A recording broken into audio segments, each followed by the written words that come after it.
আসসালামু আলাইকুম এভরিওয়ান। আজকে আমরা মিনি খিচুড়ি করব ছানার মিষ্টি। তো আমি চুলাটা ধরিয়ে দিলাম, এখন একটা পাত্র বসিয়ে দিব। ছানার মিষ্টিতে যেহেতু চিনি শিরা তৈরি করা লাগে, তাই আমরা চিনি শিরাটা তৈরি করবো। এখানে আমরা পরিমাণ মতো চিনি নিয়েছি, তো চিনিটা দিয়ে দিলাম। আর এখন পানি দিয়ে দিব। ছানা মিষ্টির শিরাটা কিন্তু পাতলা হয়, একটু বেশি করে পানি দিয়ে দিলাম। আর 2 টুকরো তেজপাতা দিয়ে দিলাম একটু ব্রাউনের জন্য। তো আমরা ছানাটা আগে থেকে তৈরি করে নিয়েছি, এখন এটা দিয়ে মিষ্টি শেফ তৈরি করব।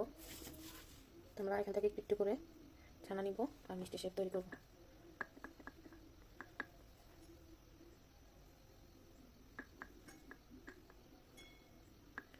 তো আমাদের প্রথম ছানা মিষ্টিটা তৈরি হয়ে গেছে। এখন আমরা আরেকটা নিব। প্রত্যেকটা মিষ্টির সাইজ যেন একই হয় সেটা একটু খেয়াল রাখবো, বা হালকা 19-20 হলেও সমস্যা নেই, মানে একটু দেখতে সুন্দর লাগবে, ভালো দেখা যাবে।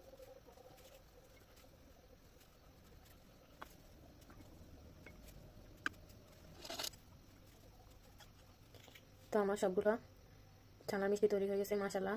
সবগুলোই সেম বা 19-20 একই সাইজের হয়েছে, অনেক সুন্দর লাগতেছে। তো আমরা এখন চিনি পানিটা বলক আসা পর্যন্ত অপেক্ষা করব। তো আমাদের চিনি পানিটা বলক এসে গেছে হালকা হালকা। এখন আমরা যেখানে মিডিলে বলক আসে ওইখানে আস্তে আস্তে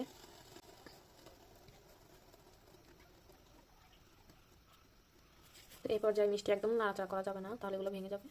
আবার বলক আসা পর্যন্ত এভাবে রাখতে হবে।